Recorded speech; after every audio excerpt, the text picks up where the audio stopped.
Hey guys, hi. Welcome to Oklahoma City. You having a good weekend so far? Thank you.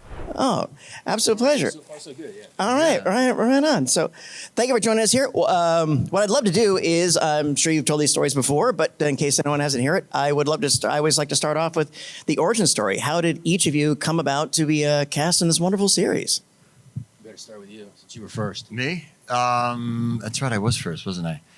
I had 3 auditions one day. I had been working as a theater actor, and I'd done a couple films for about 5 years. I was 20 years old. I had 3 auditions. One of them was to play a 15-year-old, and I was like, well, let's put that one at the bottom of the pile, because nobody's going to buy me as a 15-year-old. And if you look at the show, I look 12. Just went in and read, and they said, can you read it younger? So I was like, all right, it was an acting exercise. I'll pitch I'm like, but so you know, I'm 20. And they were like, oh, that's good. So I pitched my voice up, and I played it younger. And then a couple of days later, but then they wanted me to come in for a callback, and I was like, I'm not going to get this thing.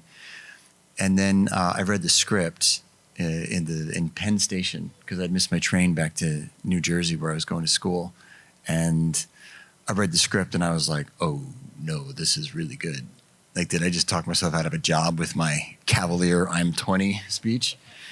And fortunately, I did not talk myself out of it. They flew me out to test. And I think they were just desperate, because they flew me out on a Monday. I went to the studio Monday, tested for the network Tuesday, and they flew out to prep on Wednesday. So I think time was on my side and not on theirs until I got the role. And yeah, I auditioned for every role I was right for from the time I was 15 to the time I was 20. And I only got cast in 1 pilot. It was the only pilot that I was cast in. So yeah, it's pretty fortunate. It's a marathon. You know, you just keep throwing it against the wall. It took me 5 years to achieve overnight success, which is a relatively short time. Yeah. He's not wrong. Yeah, 5 years to achieve overnight success is actually pretty quick. 1 pilot's is this thing on? Is it on? Doesn't feel like it. 1's pretty good odds, actually, in this business. I mean, if I was to get 1, I don't think I could think of a better one to have gotten. So yeah. Well, cut to a year later. I had what you call a general appointment with the head casting director of the WB, which was this woman named Kathleen Leery at the time. And there's this place in Burbank, California, that's called the WB Ranch. It's where all the big wigs are, some of them anyway. And I went down there, totally green, brand new to LA, and I had this general meeting with Kathleen. And it's the kind of thing where you don't audition. You just go, hi, I'm Kerr, this is what I'm about, I'm new to town, blah, blah, blah. So 30 minutes of just talking about whatever. You know, I'm walking out the door waiting for it to hit me on the ass, and she goes, Kerr, I don't know, we're going to find something for you on our network. And I went, oh my God. Because at the time, the WB was pretty hot, and, you know, I was brand new. So I was like, man, if there's a job that I would want, it would want to be on that network. So it kind of manifests itself, which was sweet. So cut to like 5, 6 auditions later, I'm in Wilmington meeting these guys for the first time. So it was quite a ride. Did you audition for other shows in the WB? Party of 5 was Fox, right? Yeah, that was Fox. Yeah. So no, the only... Because I auditioned for Party of 5 too. I don't think I got it. Oh. I'm still waiting to hear, but I don't think that one's coming my way. I did hear, and I blew it, dude. I mean, really? Oh, blew it. They've actually, I forget who the casting director was in that, but they've actually interviewed him, I think it was. And he said, yeah, Kerr just sucked. That's what you want to hear. Every once in a while, as an actor, you just audition and you know. I won't say the term that we use because it's I'd have to curse, but yeah, it's every once in a while you just know you blew it and you're like, oh man, and there's nothing you can do to turn it around either. I couldn't do Party of 5. I was doing Death of a Salesman in Des Moines, so I was out that one. So. I hear you. Yeah. Willie Loman in Des Moines. Yeah, that's a good one. Yeah, that's it. It's funny. You said you were enamored with the scripts, the ones we got the way too. So you is it safe to say you had hopes?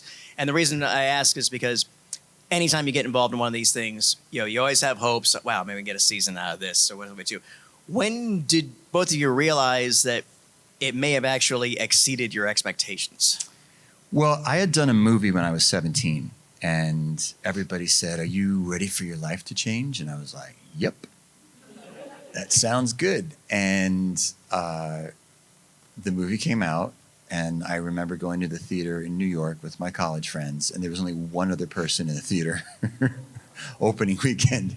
And I was like, maybe this just isn't a coastal movie. Maybe this is for the middle of America. Turns out it wasn't really for anybody opening weekend. And so nothing changed. It was actually a lovely movie. I still quite like it. But nobody saw it, at least in the theaters. What was it? It was called Angus. Oh, yeah. Yeah, I played the bully. And so when I got this really, really well-written show that shot in this really tiny town in North Carolina that aired on a network, which we didn't get on my closed-circuit cable in my dorm room, and everybody was like, "Are you ready for your life to change?" I was like, "I know how this one goes. I've been down this one before. Yeah, nothing's going to change." And I really thought it would be a show like, I remember My So-Called Life was really well written, canceled before its time. And so I thought that was what, our show would be.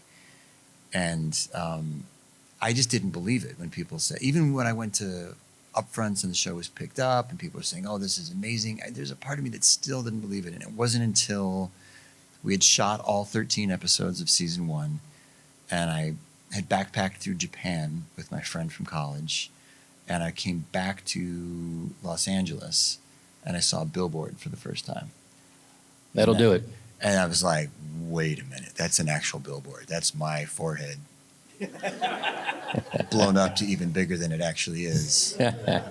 And what was I remember just laughing because for years I'd had to type my own last name, which requires shift, capital J, space, shift, capital B, shift, capital D, shift, capital B. And the fact that somebody else had to type my name in was just like the wildest thing to me. Like somebody else had to hit that freaking shift button 4 times to type my name on that billboard. And for some reason that just tickled me. And that point I was like, maybe things might change. Yeah.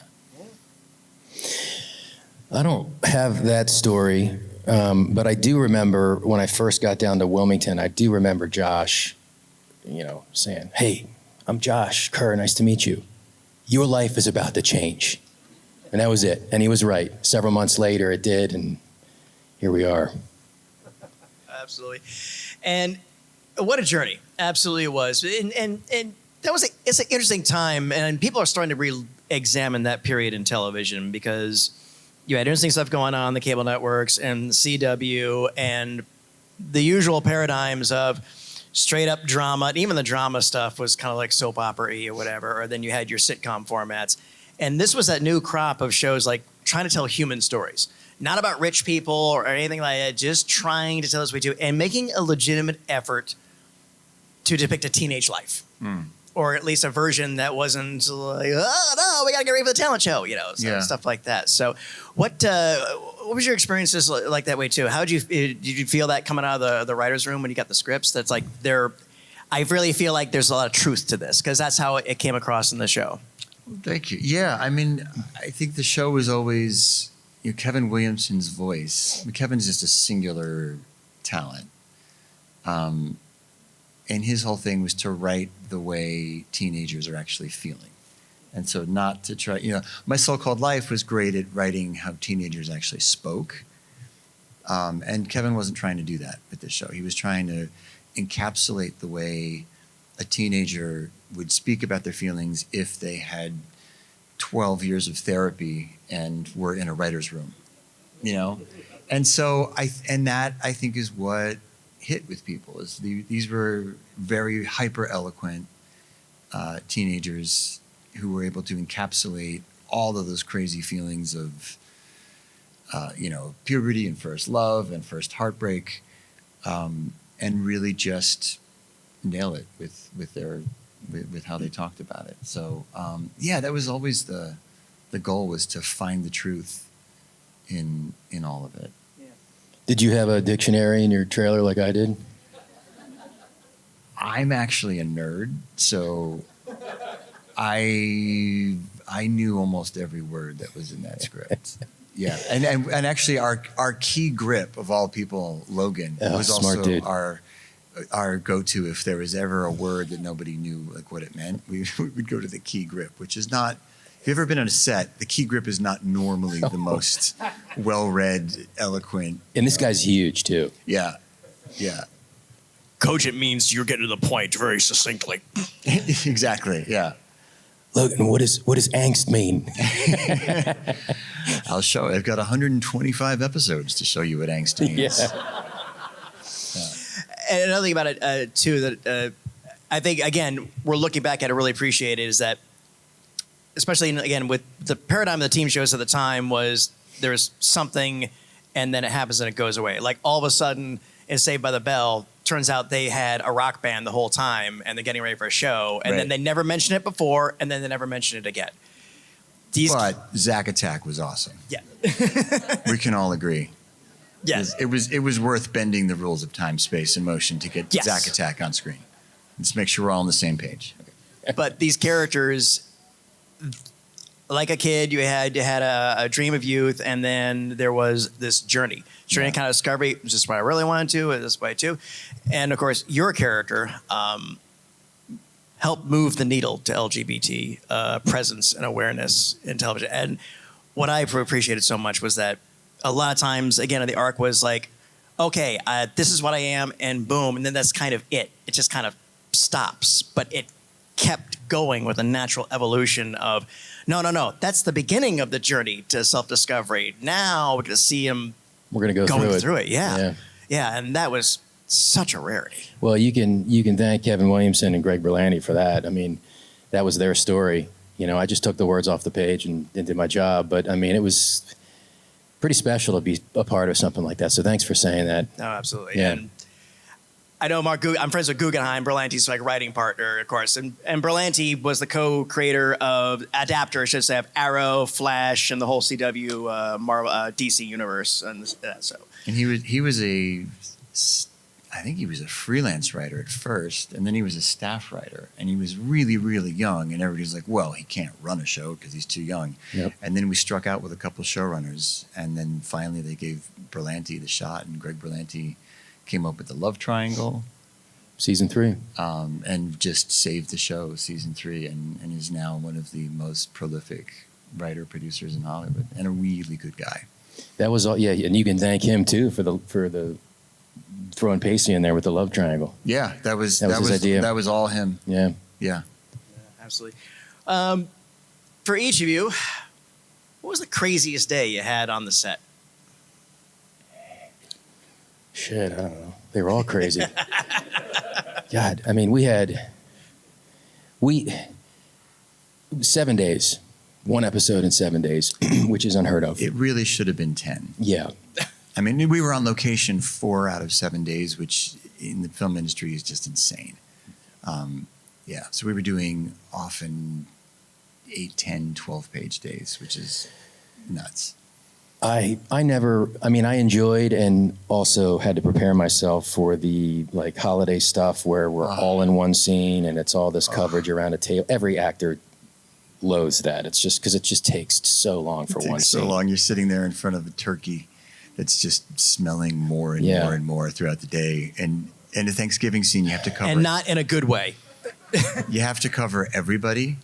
So every single person, you have to do this. So however many people there are in the scene, that's how many coverages you have to get. So you're doing the same scene all day long. And it's like Groundhog Day. Yeah, those are some of my least favorite scenes to do. And they're fun to watch because everybody's together.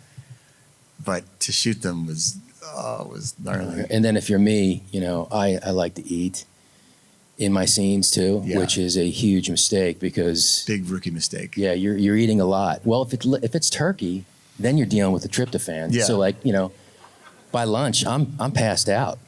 I'm out, dude. I made it my own personal challenge to never actually eat on camera.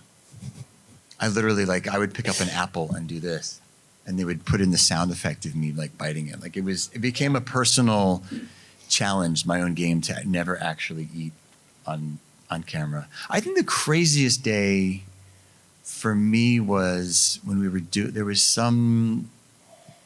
an episode where Pacey goes out on a boat and there's a hurricane and I know where he is. And so we go and rescue him. So we had like water tanks and rain towers, and that was pretty wild. That was pretty fun. Was that the one we all had to learn how to sail to a degree? Or was that for another? That was for another episode. Yeah, okay. That was fun. I enjoyed that. Yeah, sailing was fun. Yeah. When you sail at work, that's not a bad day. Yeah. That'd do it. Yeah. Yeah, you're right, though, about the eating scenes and stuff like that. And I can't tell you how many friends made the mistake of actually doing something and having to butter a piece of bread for every take. You know? Yeah. See, I made it my personal challenge to do the exact opposite and eat as much as possible. It started for me on there's a scene, the very first scene you see me in Varsity Blues. I had gotten food poisoning from the catering that morning, so we shot the breakfast scene later, and I literally had a bucket underneath the table, and it was supposed to be shoving food in my mouth, and I just figured out how with the props to like pick it up and like do the thing and pour the orange juice and talk right at the last second, and then butter the toast and say something, and then Don't give away your secrets because now they're gonna know. If you watch that scene, I never actually put anything in my mouth. And I'm pale as a ghost. What's been the best thing to come out of this gig for each of you? Wow. Well, you've already mentioned it. I mean, for me, it was having the gratitude just to be a part of changing people's perspectives globally. Things are very different now. In 1998, when we did this, when we started this, it was scary for me, very scary. It was looked at very differently then. But I think because we kind of got that ball rolling, now every television show has all kinds of people, so it's accepted, and that for me, that's the biggest thing that came out of this for me. Yeah, and just for some context, when we shot that show in the industry, if there was even a rumor that you were gay, it could kill your career. Oh yeah. So for Kerr to like step in and fully embrace that was really, quite courageous and had not really been done in network television.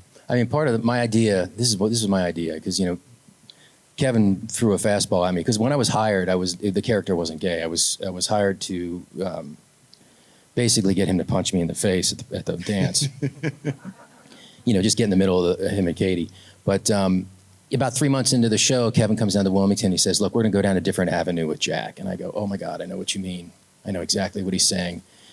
And sure enough, he said, "We're going to make the character gay." And I was like, "Okay, this is a big deal. Let me call everybody that I respect and I'll get back to you, I guess." And of course I said, "Yes, I'm in." But it was kind of scary.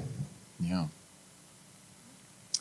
What the best thing it did for me, it changed my life. It launched my career, taught me how to act on camera because I was basically a stage actor up until that point. And it's a gift that really keeps on giving.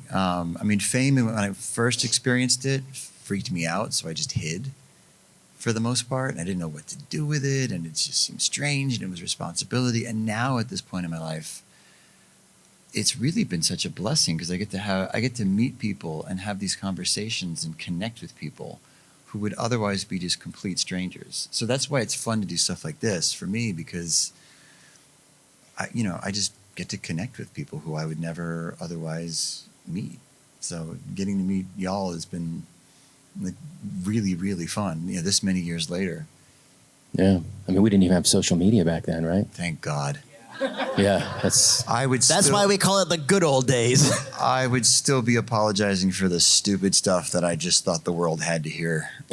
If I had Twitter back in the day, I would still be apologizing. Yeah. Well, guys, before I go on out and take some of their awesome questions on behalf of myself and the audience, I just want to thank you both. I want to thank you for your talents and your professionalism and all the work you've done in front and behind the camera. You have a collective, wonderful career. You brought so much entertainment and joy to so many people, and thank you both very much for that. Appreciate that. I really appreciate that.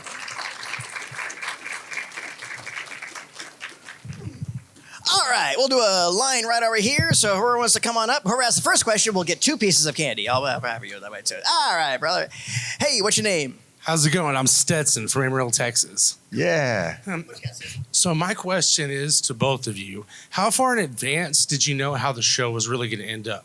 With Dawson and, Los Angeles making TV, and then Joey in New York City, and what happened with Jen. Like, how far in advance did you guys really know where it was going to all end up? The last years, the guy who was running the show, his process was just to write it and not tell anybody where it was headed. I don't know, maybe he just kind of came up with it on the spot, or he just didn't want to tell us and have to commit. So we basically found out about all that when the script, got delivered to our trailer. Which was usually day of a lot. Yeah, towards the end there. Yeah. Sometimes happening. Good one to start us off with, though. Thank you. All right. Yeah, problems. Hey, what's your name? Roy.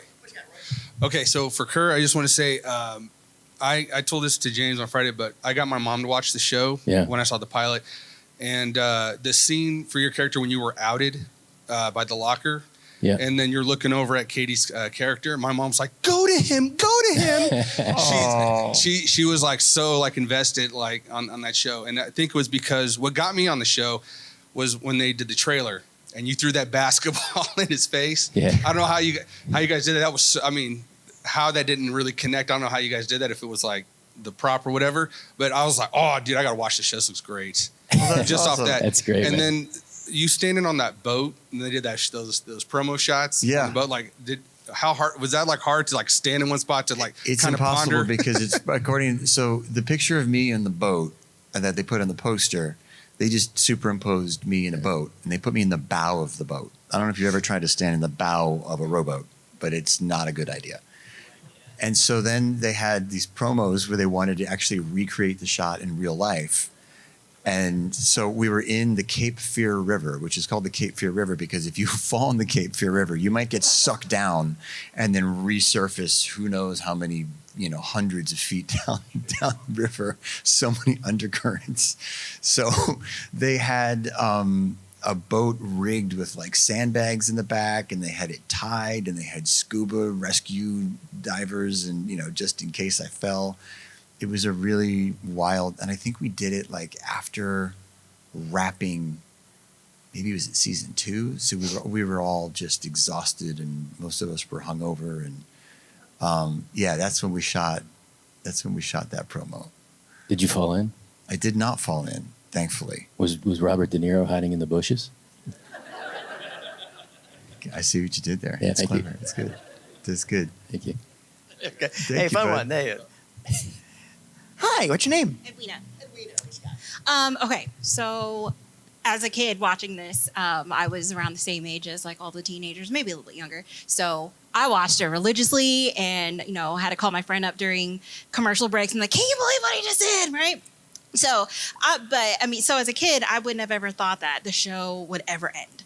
But now thinking back, even as an adult, every day I go into work and I'm like, oh shit, am I going to get fired today?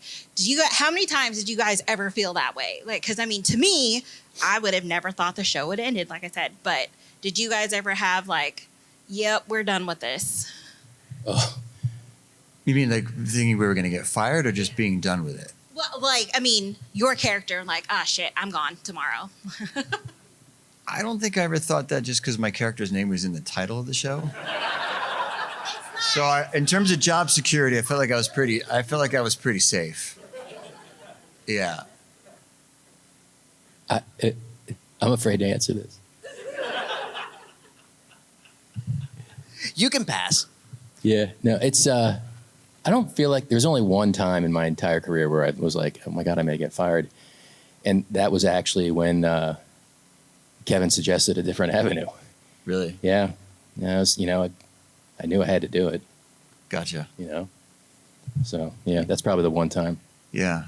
And at the time the show ended, I think we all felt like we've been doing, it's a long, we were there 9 months out of the year, 14 hours a day for 6 years. Back in the day, it was like 23 episodes a year or something like that. Some years were 24. Yeah. That's a schedule that nobody does anymore. And again, like I said, we were doing basically 10-day episodes in 7 days. So it was a grind. So by the time 6 years had ended, I think we were all ready to go out and live life and see what life was like when we were not, doing that. So yeah. Yeah, there's any actor would say like there's always the anxiety and stuff like that. But when we have a Walking Dead reunion, ask that question of them. Yes, they'll tell you about the Thursday call, which is before they get the scripts on Thursday night. But if you got a call from the producers, it would say, "We have loved having you here, but unfortunately, we're saying goodbye to your character tomorrow." So yeah, right. Just so they're getting killed by a zombie. Yeah, or just get killed off in the show because that coming in and out left and right. So can you imagine if we had zombies in Caveside? That'd be sick. Had we gone to season 8, they might have gone there. Hi, what's your name? I'm Shandell. Hi. Okay, so I know you guys are your dads. You've got a lot of kids. I was wondering if, I know some of them are still really young, but have they watched the show? Have they seen their cool dads, and what are their opinions? Well, thank you. I appreciate you saying that. I will not let my daughter watch the show, not because I don't love the show and not because I don't think it's great, but because I don't think she needs to watch her father pretend to go through puberty. I just don't think that's an image that she needs to have burned into her head. But her friends watch it. Yeah, her friends watch it. My mother, before, God rest her soul, at one point just came out with a laptop with the pilot and just put it in front of my wife before I married her. Like, you have to watch this. And I was like, okay. And my, then fiance was watching. She was like, that does not seem like my husband. I'm like, no, that's a different person. That's a different human. So she did see the pilot, but she actually never watched it growing up. So, yeah. But her sister did. And her sister had my poster on her wall, which I still give her grief about to this day. Yeah. Yeah. I don't have kids, but my animals have seen the show. The cats are obsessed with me. They also have a poster on their wall. How about you? Is your dog still homophobic after watching the show? Because I know your dog was a big homophobe before. Has he gotten over it? I had a talk with him. Okay, good. Yeah. That's good. Fun question. Thank you. It's good that dogs can change. Hey, what's your name? Phil. Well, this might be one I need your help phrasing. Oh, okay. I had something I'd like to say to Kerr, and I had something I'd like to ask James, if that's okay. Go for it. Fire away. I got both We're of them. here. And is it okay to ask about a project outside of the creek? Kerr, first off, I'm born and raised in Oklahoma, and born and raised from a young age in a church. And not saying this of all churches, but the one I was raised in, you were taught anything queer, anything LGBTQ is wrong, evil. And I started questioning that when I reached a certain age and was thinking, and it is difficult in this state to start thinking against that at times. But I watched a lot of WB shows, and that was right around the time when they made that change with Jack. And then I watched Buffy a lot, and Allison Hannigan's character on that. You really started helping to think differently and kind of rebel against what I was taught. And you kind of opened the door for just me to kind of understand what was important and what was real. So if you did that for me, I'm sure you did that for so many people. Thank you very much. Come here, brother. Thank you for sharing that. That was very sweet. I love hearing these stories. Yeah. Cheers, man. Thanks, man.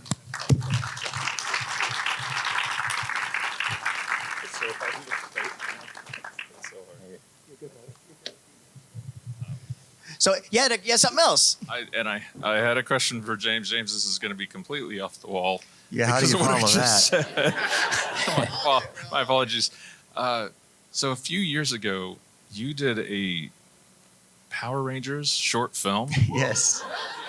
That was just amazing. You killed it as Rocky. Thank you. Can I just ask, how did that come about? That came about my buddy Adi Shankar, who is just a rebel and he's one of my best friends. I had dinner with him. I said, "What are you up to?" He said, "Dude, I'm doing a super dark, hard R take on the Mighty Morphin Power Rangers." I was like, "That sounds like a terrible idea. Can I read it?" He goes, "Would you read it?" I said, "Yeah." And so I read it, and I was like, "It needs a rewrite, but can I be in it?" He's like, "Would you be in it?" I was like, "If I can wrap myself a sword fight at the end, yeah." So I did a rewrite on it. And I really just restructured it. It was just, I had the interrogation drive the narrative, and like all the Easter eggs were already there. So I did like a little polish on it. And then Joseph Kahn, the director, was like, "Yes, we're going to shoot this."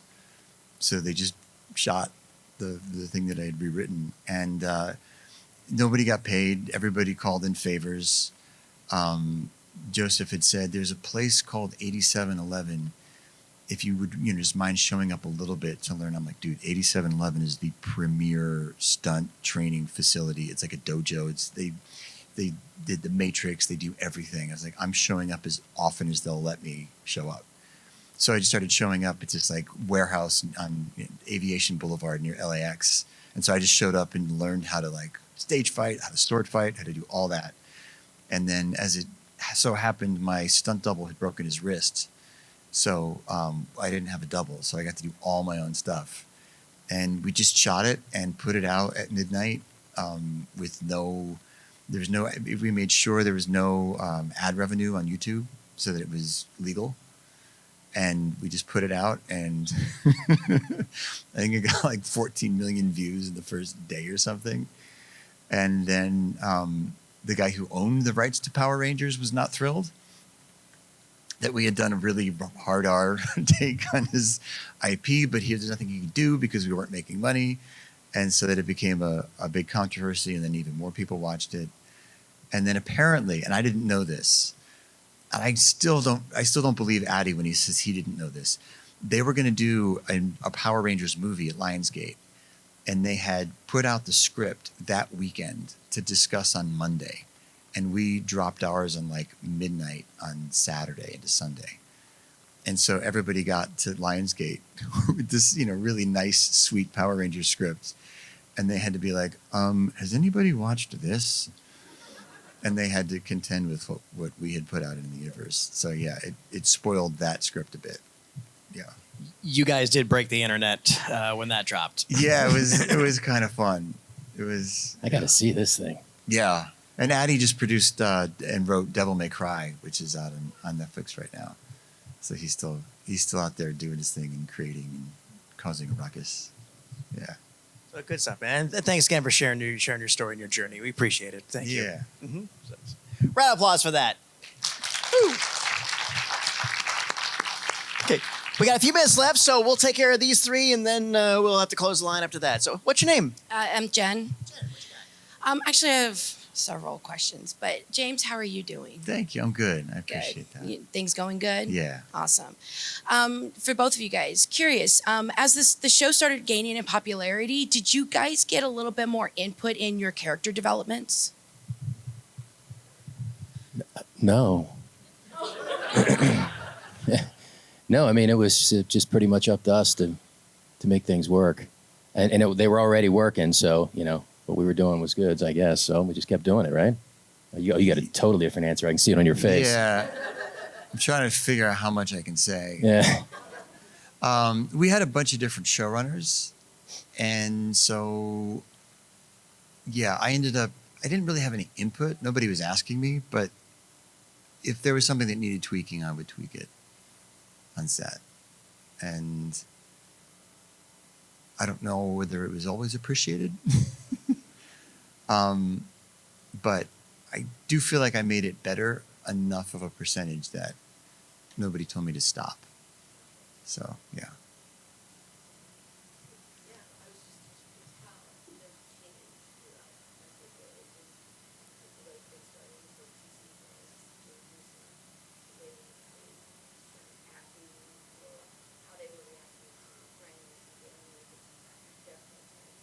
Because we had so many different writers. Yeah, and I think with different showrunners, the show takes on a different voice. Yeah. You know, it kind of has to take on the personality of the person writing it. Yeah. So, Cool.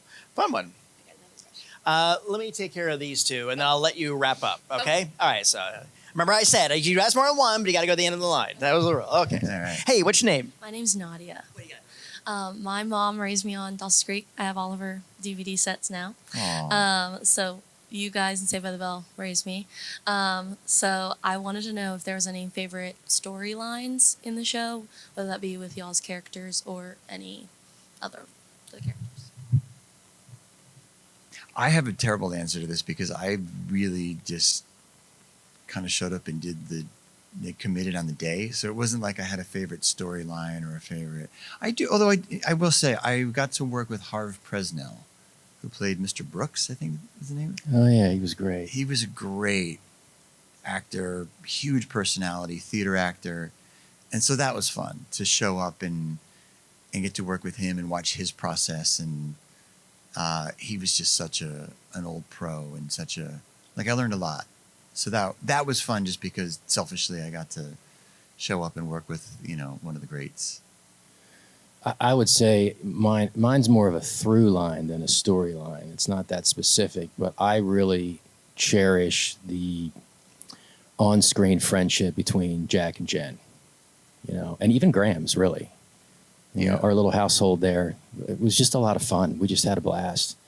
I got to talk to Mary Beth Peel last month for about an hour, and we just, went back 25 years like it was nothing and just started talking about all these things that we did together and on set, and it was just so fun to do that. So and she's just one of the greatest humans on she's the planet. great. Yeah. She's so great. Great question. Thank you. Hi, what's your name? Hi, Rebecca. Mine's a little bit on the lines of hers, but it was more a little more specific. Favorite episode, least favorite episode for both of you? I don't have good answers to this. Man. Again, because I wasn't, and I say this with love, I wasn't a fan of the show. And I was in the sausage factory. So I was busy. It's an interesting choice. I was busy making it. There's a lot of factories you could have chosen. Does it have to be sausage? I don't know. We were talking about the whole, yeah. So I was busy making the sausage, as opposed to consuming it. This is just going south. The more I talk, I'm going to abandon this metaphor. I forget the question now. So yeah, and so God, I do remember reading the script of The Longest Day, where Dawson finds out that Pacey and Joey have been having a relationship. And I remember reading that script at the table read and thinking, okay, this is really good. This feels like a really great just drama. Sorry, yeah. I don't know if I have a favorite. I mean, there were a few that I really liked a lot. The one I did not like was 207 because it was the one episode I wasn't in, which was it was the studying thing. You guys were at Jason Bear's place, I think it was. Oh yeah, where we jumped in the pool. Yeah. I remember that. Yeah. I remember something, Kerr. Ta-da! I remember so little. It's terrible. It's tough. Yeah. It really is. There you go, Fawad. All right, say it, Ted. Bring us on home. What you got? Okay, it was for James. Not many people really understand, this is outside Dawson's Creek, not many people really understand the whole concept of DID. So when you played Tobias, how did you get ready for that role? That's a very interesting question. By DID, she means dissociative identity disorder, which is often called multiple personality disorder. And I'll get into the weeds on it if you're curious. It was actually... I was studying Kabbalah at the time, and I had this, and I wanted to know the spiritual, metaphysical truth behind dissociative identity disorder, because it's often I played somebody on a Criminal Minds episode. There was the abused kid, there was the abusive father who was also a personality, and then there was an angel who mediated in between. And so I wanted to know kind of the spiritual background of all of that. And what I got accidentally was the greatest acting lesson ever, because this guy said, James, you're just a channel. You channel from the universe. You just have to make it clean. And I was like, oh. So that changed how I worked forever. Because as a kid, I was like, if there was a dark scene, I was like, oh, I have to get to the darkness. I have to find the darkness. And that moment, when he told me that, I realized, oh, there is darkness in the universe, and it's out there, and I just have to channel it. And I just have to make sure I can do it in a clean way. He's like, because he said, you're like a tube. To be like a tube, a clean tube. And so, yeah, that was when I just thought, and it was perfectly written. I didn't have to change or tweak anything. And so that was when I just realized, oh, I'm a shapeshifter, and I can just channel all this. And that'll change, everything that I did. And so I was also really blessed to have Don Swayze, who was Patrick's brother, play the dad. And so I would just I had him record Bible verses to get the voice down. So anytime it's his voice coming out of my mouth, it's actually me. So, because it's baptism time, boy. Like I would just imitate him. So that was it was just so there. Like I didn't have to really create much. So, yeah, I looked into the spiritual aspects of it.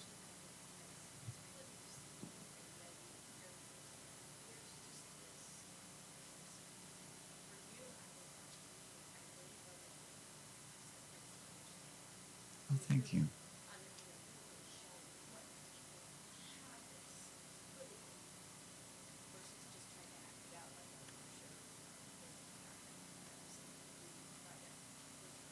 Oh, thank you. I really appreciate that. Do you have personal experience with this?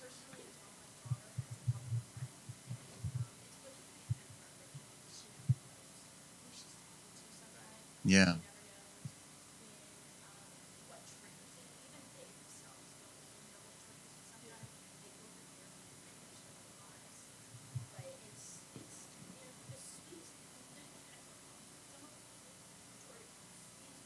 Yeah.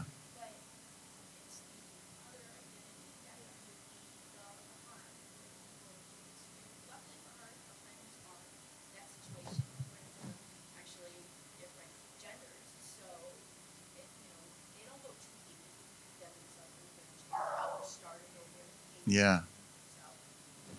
Well, blessings on them. Well, yeah, and I appreciate sharing. that, because one of the things I did, I remember printing out, there were some people who had written about it.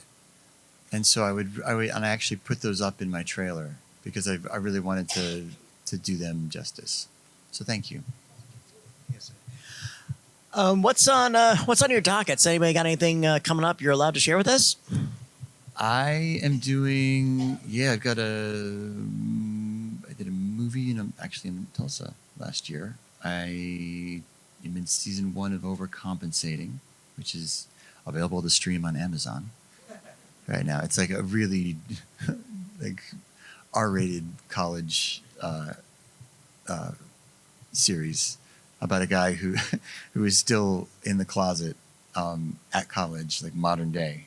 So it's actually it's a comedy written by Benito Skinner. And then I'm doing Elle, which is a prequel series to Legally Blonde. Yeah. Yeah, so I'll fly. I've got a 6 a.m. call time tomorrow, actually. Yeah. That's early. I am in the middle of writing a book. And it is my journey through the Dawson's Creek years. So that will be available probably fall of 26. So keep an eye out for it. We're all fine publications can be purchased. Yes. Absolutely. And one final question. Would you like to take a picture with this wonderful audience? Absolutely. All right, folks. Everybody, I say come forward, come towards the stage, but not on the stage. Come towards the stage, take a picture of our guests and all of you.